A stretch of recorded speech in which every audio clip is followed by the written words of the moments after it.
இப்போ byte fight night மட்டும் போடு லைட்டு.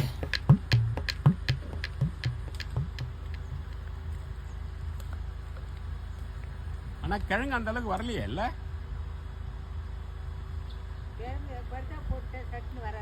அப்படியா?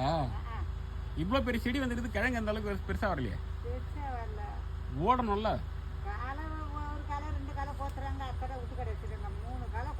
என்ன இப்போ வண்டி வந்து ஏற்றிடுமா அதை? ஓ ஐ சி.